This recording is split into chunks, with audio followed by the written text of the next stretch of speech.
Hi, we're the Chrismans, Kelly, and this is my wife Sarah, and we're just going to share kind of a cool story of some ways that God has showed up and just some kind of everyday life sort of challenges we've had.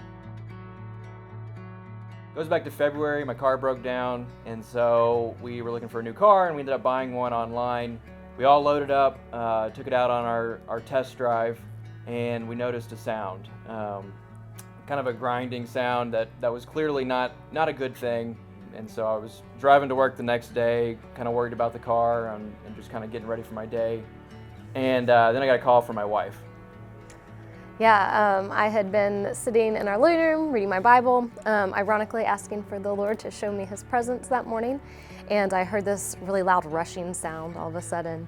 And I realized it was coming from the basement, went downstairs, and water was just gushing through our storage unit.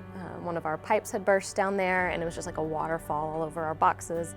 So kind of spent the rest of the day mopping, vacuuming, and then pulling up what must have been 40 or 50 boxes and kind of laying them out on the garage or in the driveway to dry off. Yeah, and I think it was about this point during the week where I know I just surrendered the week to the Lord. We also had an ultrasound on Friday for baby number 3, and I just remember just opening my hands and being like, Lord, this week is clearly in your hands because it's going absolutely crazy for us. And so then on Friday we had the ultrasound. I think it was the first thing that happened. Went there and got a good report. Yep. Healthy, happy baby. Later that day, we had the mitigation company come back out, and turned out that pretty much everything was totally dry. Yeah. And there wasn't really going to be any lasting damage in the basement, so that was a definite praise. And then later that day, I got a call from the car dealer, and they said, yeah, we'll take the car back, no problem.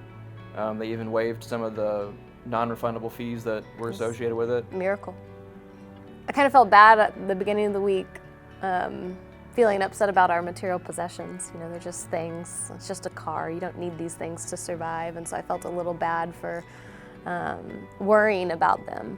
But it was neat to go through the whole week and at the end of the week see how God had given us victory over the car situation and victory over the pipe situation, because it showed us that He does care about those little things that, we do need to keep a household running.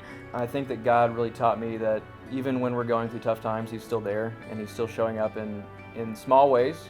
But I think the number of coincidences that we experienced throughout the week really made me reflect that, I need to be looking more for God to show up, and when things do happen, really attribute it to Him as opposed to just random chance. I just remember really feeling His presence at the end of that week, thinking, Lord, you see the little ways we need you and the little ways we need to be provided for, and He cares about those things and He provides them.